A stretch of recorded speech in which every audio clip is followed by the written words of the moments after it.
Olá, pessoal. Bom dia, boa tarde, boa noite. Estamos iniciando, então, mais uma aula de geografia essa semana. Estamos passando aí, gente, agora para o quarto período.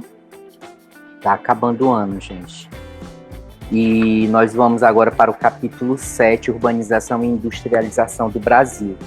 Nós vamos entender como é que se dá esse processo. Primeiro, a gente vai ter que conceituar o que é a urbanização, o que é a industrialização, e como esses dois fenômenos contribuíram para o crescimento das cidades, que é a urbanização, né, gente? Para formar o que é o Brasil hoje. Claro que não somente a industrialização é responsável pelo Brasil que nós temos hoje, mas pelo menos para o grande número de cidades, o vigor econômico que elas têm hoje, a grande concentração populacional que existe nas metrópoles, é muito em virtude desse processo de industrialização e urbanização do país. Então, vamos lá. As questões do formulário, como vocês já sabem, está no meio aí da apresentação. E vamos lá, e agora eu vou apresentar aqui o slide. Cadê o slide? Cadê? Urbanização e industrialização do Brasil. Deixa eu só organizar uma cosita aqui. Ok. Bem, antes de iniciar... Boa tarde! Eu já inicio logo, pessoal, porque eu vou gravando, né? E aí imagina às vezes que nem vai aparecer ninguém, que vocês vão assistir depois, mas sejam bem-vindos. Vamos lá.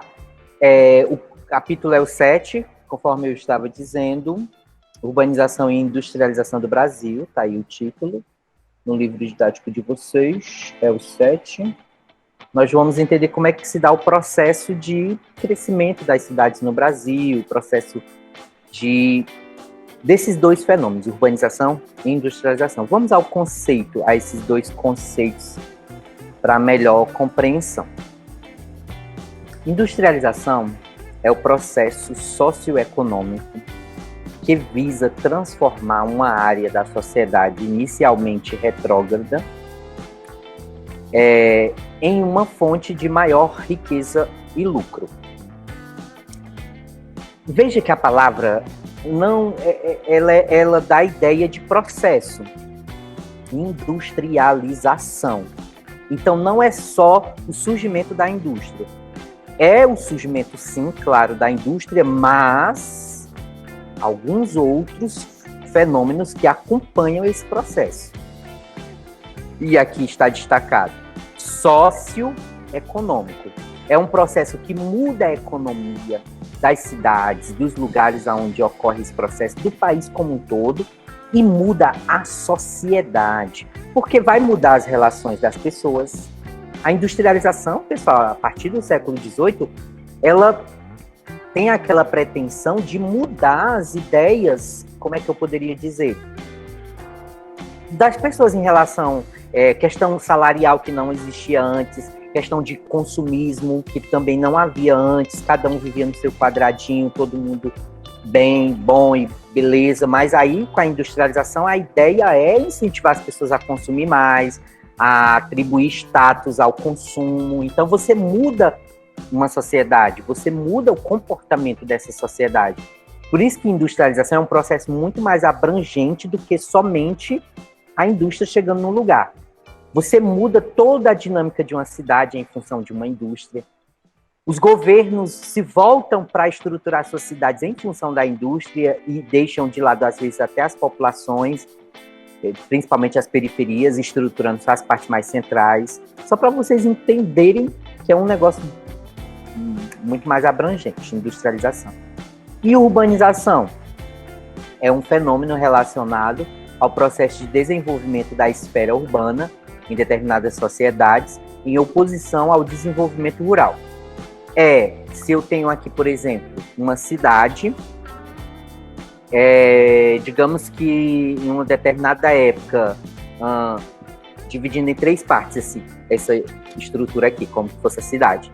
Então, somente 1/3 da cidade, ou somente 1/3 daquele país, cidade não, país. Somente 1/3 daquele país, dessa parte aqui, digamos que é urbano. 2/3 rural. Esse processo de mudança da população rural para morar nas cidades, claro, aumentando o espaço dessas cidades, portanto, aumentando o número de população vivendo nas cidades, o que acontece? É chamado urbanização. Mudança de população rural para o urbano, inclusive no processo de êxodo rural, que eu vou explicar mais à frente. Então, o país ele vai se tornando urbano, né? Que é o caso do Brasil. O Brasil é considerado um país urbano porque tem a maioria da sua população morando em cidades. E aí inverte esse processo, o que antes era 1/3 urbano, agora você tem 2/3 urbano e apenas 1/3 rural, né? Porque houve essa migração, as pessoas foram morar mais na cidade e tal, e etc. Ok? Isso é urbanização. O processo de urbanização agora no Brasil, gente, ele ocorre quando, como é que se dá? Ele se dá de forma lenta, ele se dá de forma processual, ou é na doida, tipo um processo acelerado? E quais são as consequências disso, né, pessoal? O processo de urbanização no Brasil, ele se inicia na década de 50, com o aumento da população e o desenvolvimento do espaço urbano. Os moradores do campo agora mudam-se para as cidades. Gente, década de 50, lembra aí, gente, JK. Lembra aí, gente, a construção de Brasília.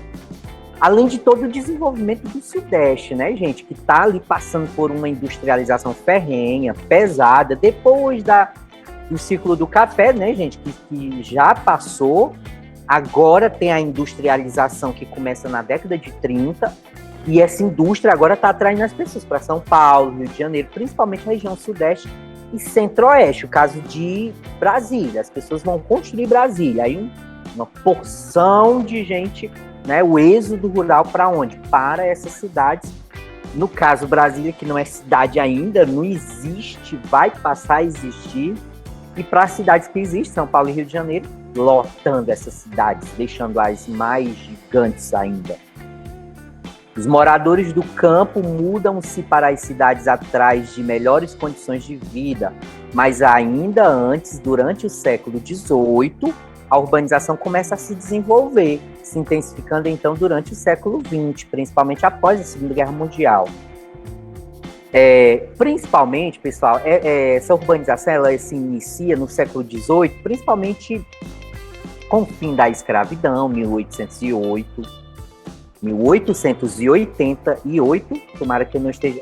1888, ali no século XIX, com a libertação dos escravos, o Brasil passa a atrair, vamos dizer assim, o Brasil passa a atrair população estrangeira para morar no Brasil e substituir a mão de obra que antes eram os escravos. Agora que os escravos estão livres, etc. e tal. Então, eu tenho que colocar gente para trabalhar no lugar. Aí vem gente da Europa, né? Alemães, portugueses continuaram vindo, diversos italianos, muitos italianos, inclusive. Mas não só europeus, também de outras nacionalidades. A taxa de urbanização no Brasil, gente, olha aí. Quer dizer, aquela taxa que eu expliquei para vocês, ó. O quanto de parcela que era urbano, que era 1/3, e o quanto que era rural? 2/3, né? A maior parte era rural. Olha aí, gente, olha o que diz aqui, ó. A taxa de urbanização que em 1940 era de 26%, quase 30%, né? Quase 1/3 aqui, conforme o exemplo que eu falei para vocês. Agora, em 1980, ela alcança 68%, conforme Milton Santos, 1998, página 35 e 37.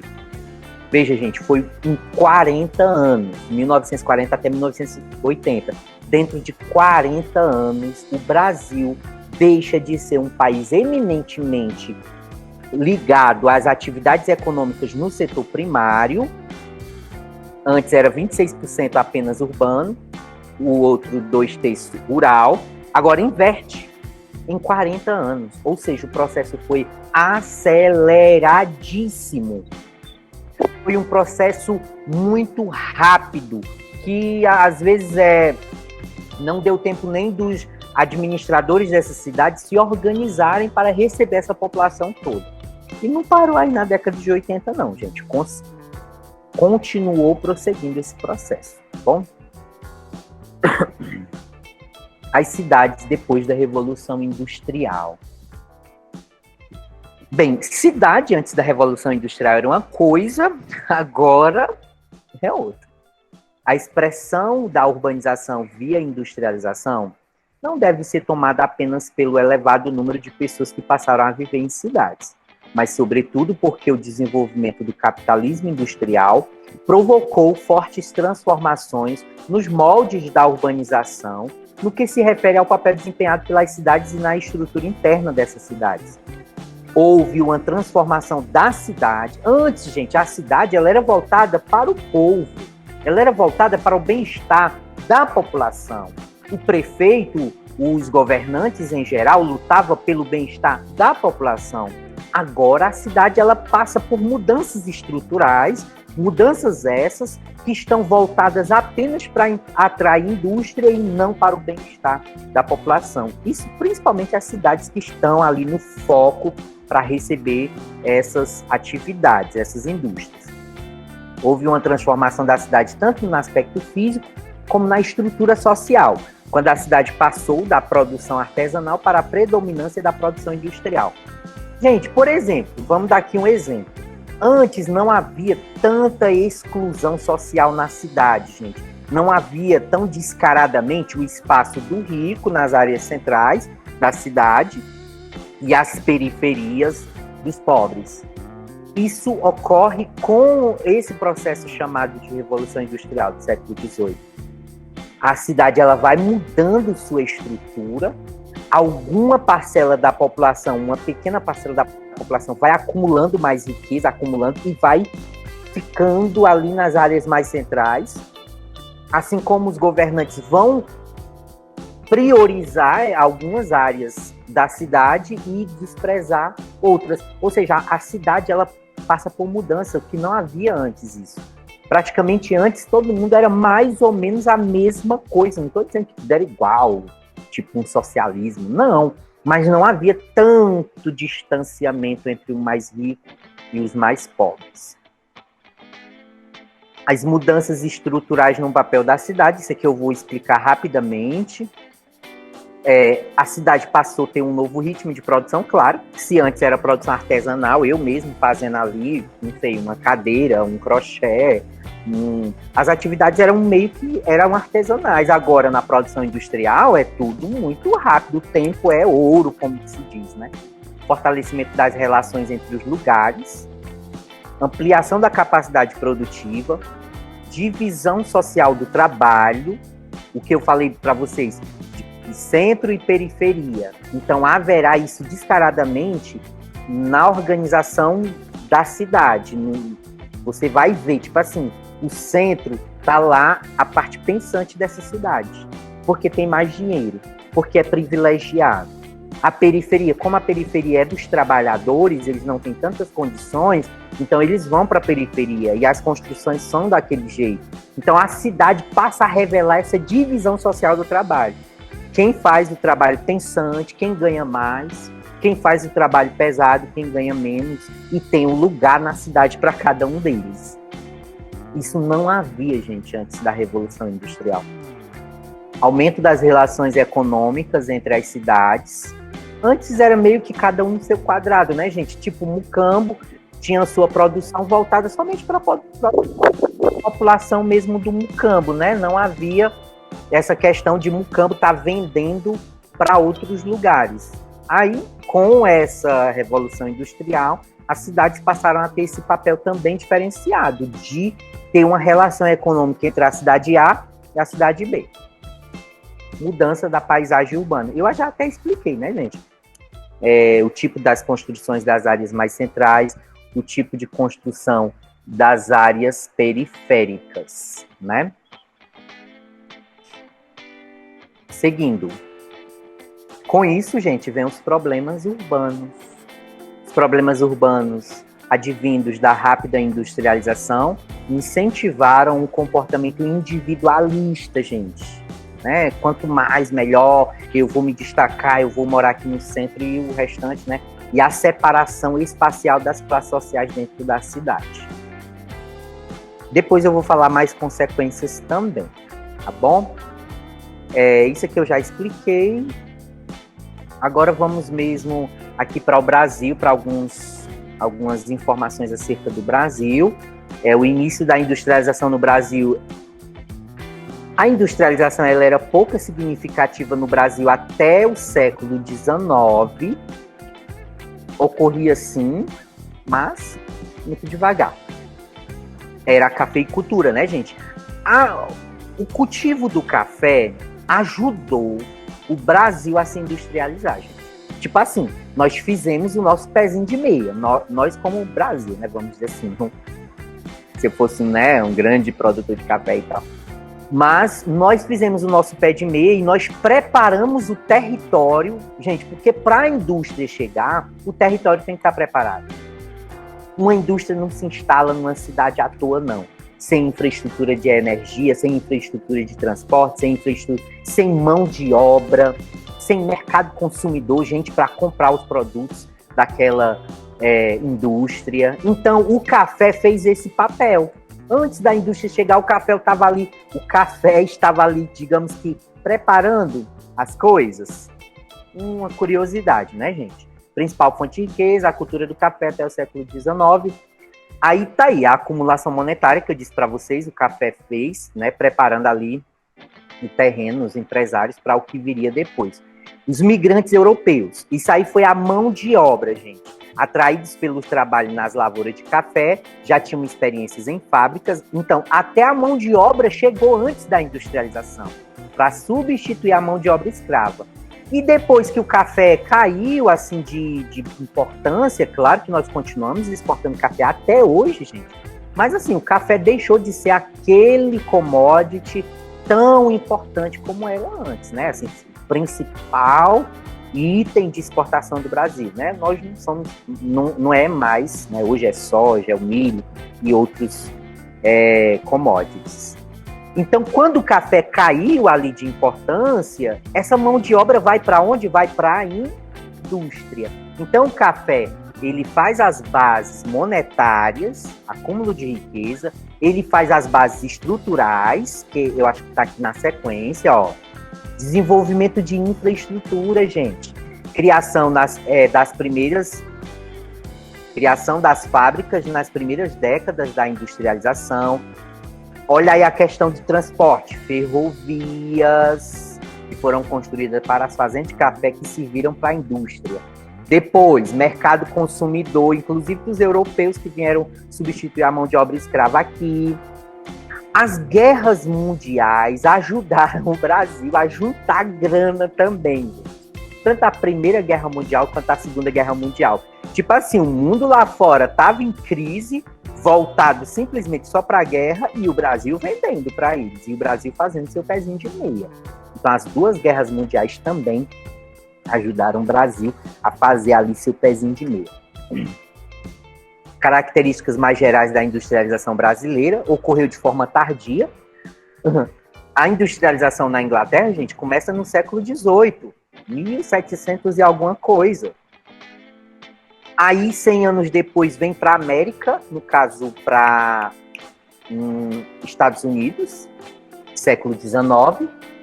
E o Brasil chega quando, gente? Século XX, 200 anos depois. Por isso que é chamado de industrialização tardia. São os países últimos que vão se industrializar. O nosso sistema de industrialização, ele seguiu um modelo, um nome, chamado de substituição de importações. Eu já vou explicar melhor. Dependente do capital estrangeiro e tecnologia, né? Estrangeira. Eu acho que é aqui na outra, isso. Vamos lá. O que é essa industrialização tardia? Eu já expliquei, vou pular essa parte. Substituição de importação. Gente, Isso continua até hoje, pessoal, essa cultura brasileira, da gente só se desenvolver quando está em crise. Quando a coisa tá pegando, é que a gente, sei lá, digamos que eu trabalhava na fábrica X, perdi o emprego. Aí agora eu vou inventar alguma coisa, algum trabalho para mim. Aí acaba que às vezes eu me torno até um microempresário, começa a se desenvolver realmente graças à empresa que me demitiu. Então, somente em crise é que às vezes a gente se reinventa e se recria e se desenvolve. O Brasil como um todo, na industrialização, ocorreu isso, gente. Na Primeira Guerra Mundial, por que a gente se desenvolveu a nossa indústria? Porque faltavam os produtos que antes a gente comprava de fora. Digamos que eu comprava um caderninho como esse dos Estados Unidos. Com a Primeira Guerra Mundial e a Segunda Guerra Mundial, os Estados Unidos se envolveram intensamente com a guerra e passaram a não produzir mais aquele produto que eu comprava. Aí você imagina máquinas, eu citei o caderno, mas aí você coloca máquinas, equipamentos, tecnologias, uma porção de produtos. E aí os Estados Unidos se voltam só para a guerra, inclusive as fábricas que antes produzia o caderno, agora vai produzir armas. Ou seja, o Brasil agora, vamos ficar sem caderno? Por isso que é chamado de substituição das importações. Importar não é comprar? Então, antes eu comprava o caderno dos Estados Unidos. Agora, os Estados Unidos está em guerra, eu vou ter que criar uma indústria no Brasil para fazer caderno. Olha que curioso, a gente foi forçado a se industrializar. Foi obrigado, porque o mundo não estava vendendo mais por causa das guerras. Isso tanto na primeira quanto na segunda. Na segunda, do mesmo jeito. O que a gente não tivesse desenvolvido até a Segunda Guerra Mundial, novamente nós fomos forçados a criar aquelas indústrias e tal. Então, nós nos desenvolvemos nessa dependência dos países industrializados e mais desenvolvidos economicamente. Depois, nós começamos a atrair essas tecnologias estrangeiras. É uma marca da industrialização brasileira. A nossa primeira questão, eu acho que está nesse ponto aqui. Não, é no próximo slide. Concentração e desconcentração industrial. Deixa eu ver um negócio aqui, pessoal. Tá. Eu vou logo para a primeira questão e depois eu volto aqui nesse slide, porque eu acho que é melhor eu explicar isso aqui, pessoal. Gente, bem, como a industrialização brasileira ela ocorre de forma irregular no espaço, tipo assim, lugares mais desenvolvidos tomaram a dianteira, como São Paulo e Rio de Janeiro, e outros lugares foram abandonados à própria sorte, diga-se de passagem aí o Nordeste e o Norte do Brasil, além de outros locais, tipo, essas duas cidades, esses dois estados, São Paulo e Rio de Janeiro, receberam investimentos pesadíssimos, desde a Revolução lá do Café, lá o ciclo do café, Revolução. E os demais espaços não receberam essas estruturas, esses investimentos, esse movimento, né, preparatório para a Revolução Industrial. Então, o que acontece? Houve um processo de expulsão da força de trabalho do campo. E a nossa primeira pergunta vai envolver isso, gente. Vamos à primeira. Explique como o êxodo rural contribuiu para a industrialização e a urbanização do Brasil. Vou repetir. Explique como o êxodo rural contribuiu para a industrialização e a urbanização do Brasil. Eu já vou explicar.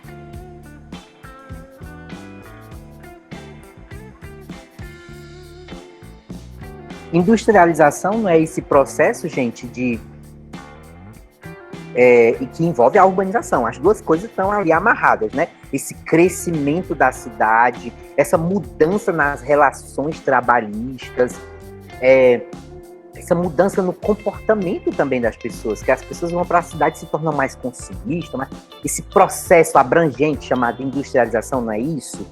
E a indústria, ela não depende de ela precisa que haja uma porção, uma quantidade gigantesca de mão de obra, e ela depende também que haja um monte de gente também consumindo os produtos dela. Então, esse êxodo rural é a saída de pessoas do campo para a cidade.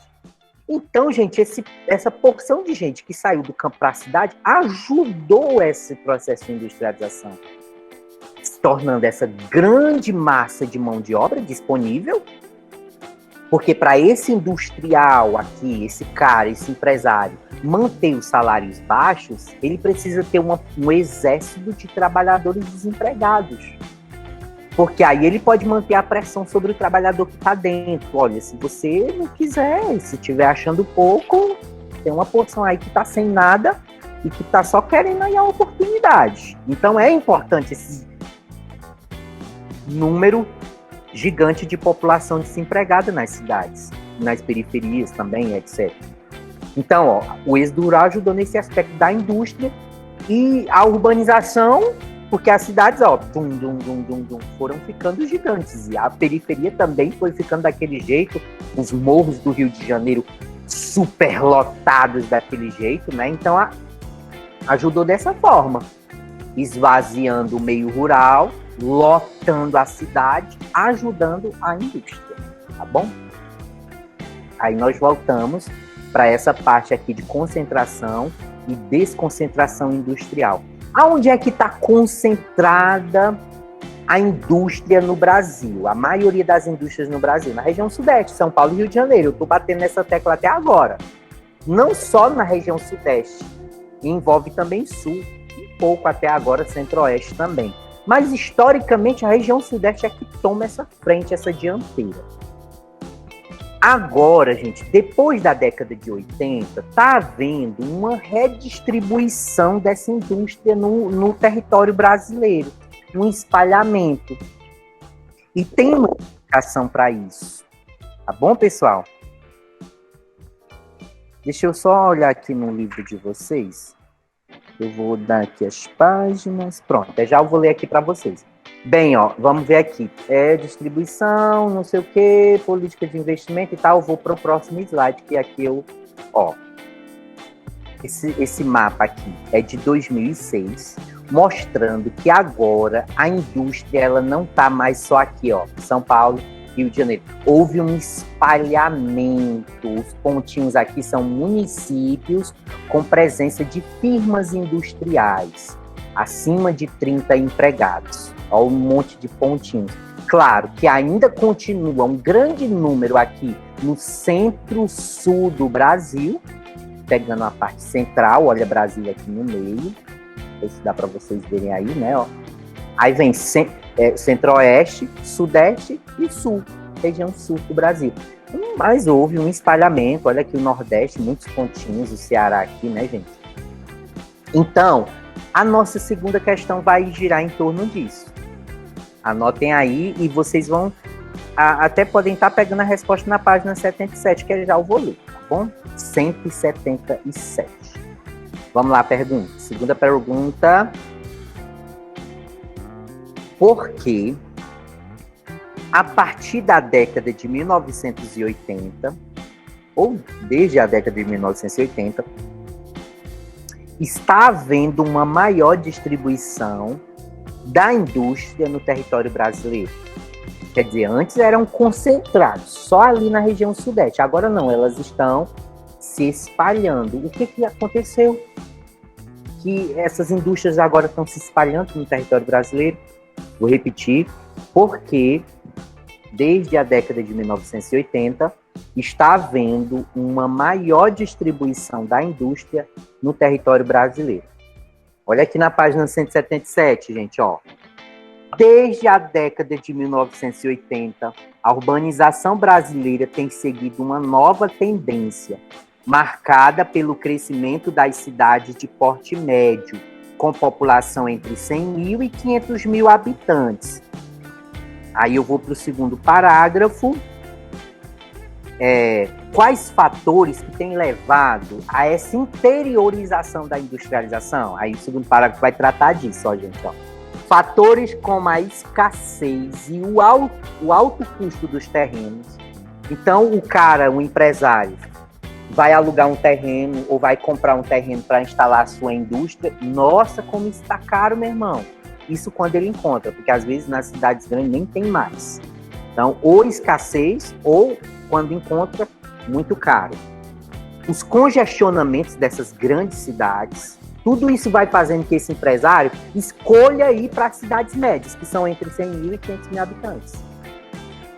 Entende? As metrópoles não, é 1 milhão, 1,5 milhão de habitantes, 2 milhões, 5 milhões. São Paulo, por exemplo, 11 milhões de habitantes. Então, essas cidades entre 100 mil e 500 mil habitantes são chamadas cidades médias. Cidades nem é pequena, como as nossas aqui da região, Mocambo, Graça, Pacujá, e também não é gigante, como Fortaleza e São Paulo.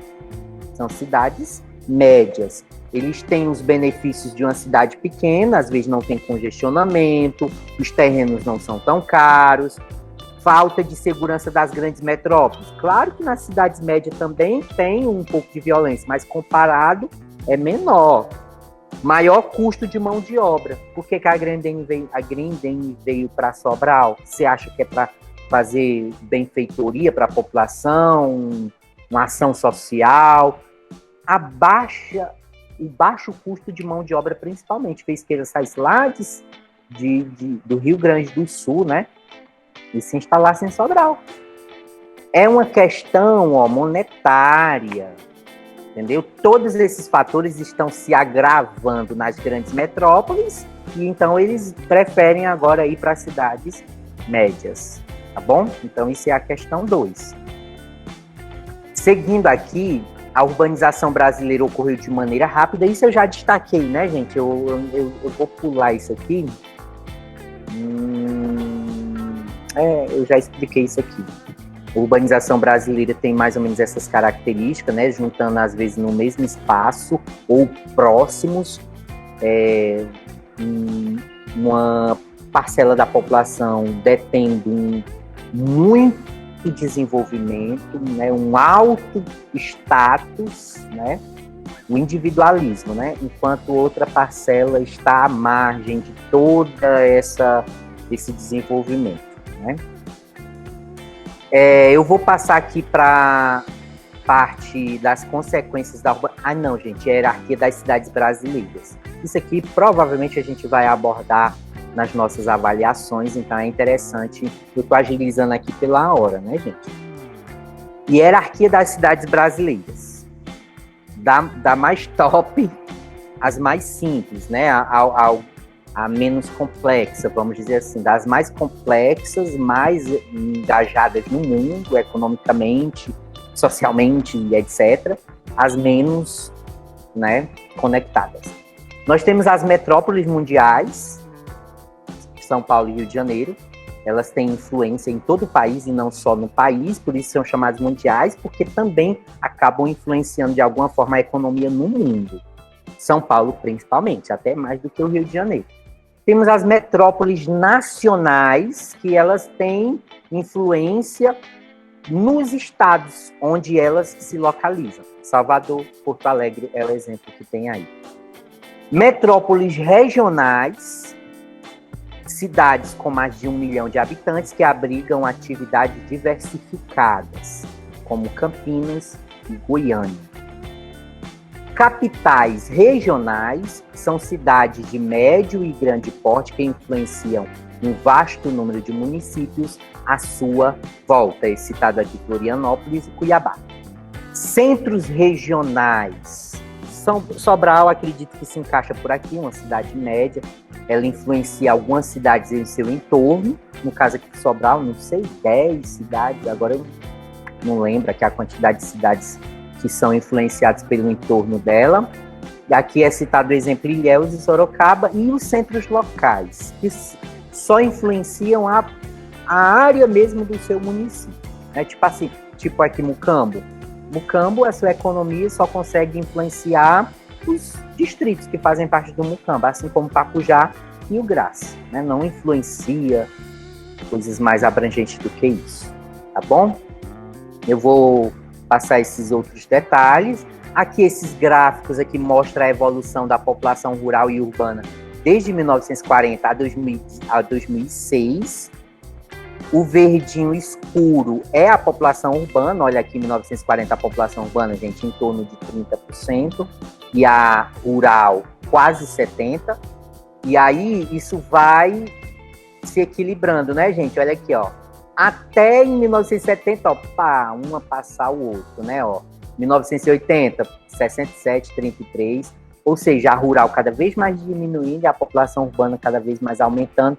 Em 2000, ó, 80% urbano, 19% rural, e em 2006, 83%, 16%. Esses outros gráficos é só reforçando, agora por região, né, esse processo de aumento da população urbana versus a população rural. Eu vou citar também agora as consequências, apesar de eu já ter apresentado algumas, nós vamos finalizar essa aula com as consequências da urbanização. Primeiro, moradia, que é um direito, né, gente? É um direito que é garantido na Constituição Federal de 1988, o direito à moradia, ao teto, mas as cidades brasileiras não conseguiram garantir esse direito.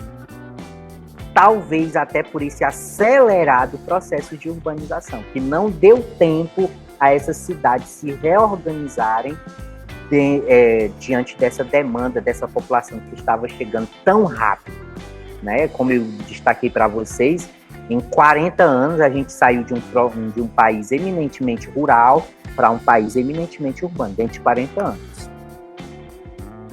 Poluição de toda a ordem, do ar, da água, né? A partir aí dos esgotos domésticos, da indústria, tudo isso vai afetar a qualidade de vida dessas pessoas que vão viver nessas cidades.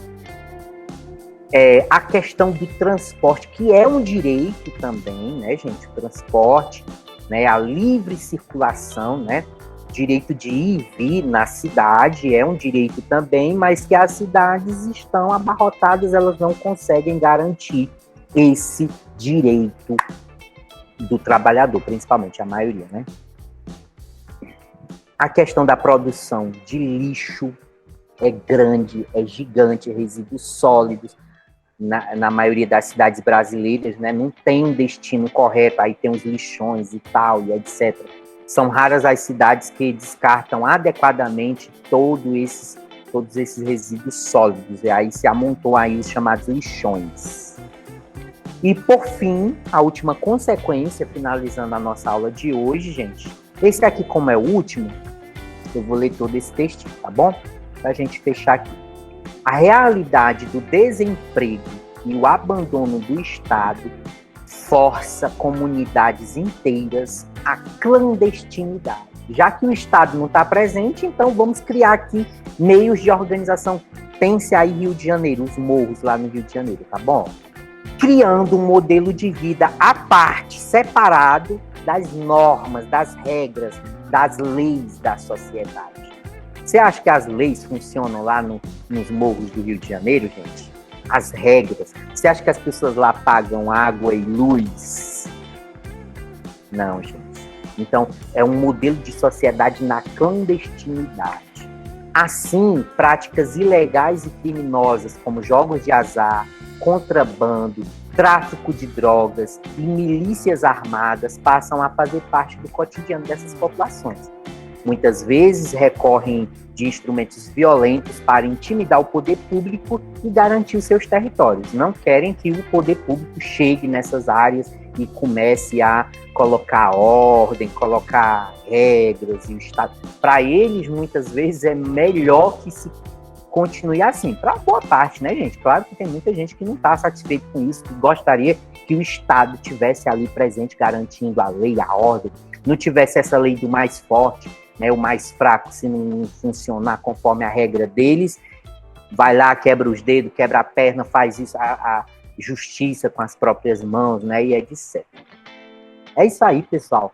Essa foi a nossa aula de hoje, né, o processo de urbanização e industrialização do Brasil. tá bom? Na próxima aula nós vamos tratar... Ai não, já foi o capítulo. A gente vai passar para outro capítulo, tá bom, gente? Jeová, você poderia repetir a primeira questão para mim, por favor? Posso sim, querida. A primeira questão, cadê? Explique como o êxodo rural contribuiu para a industrialização e a urbanização do Brasil. Vou repetir mais devagar.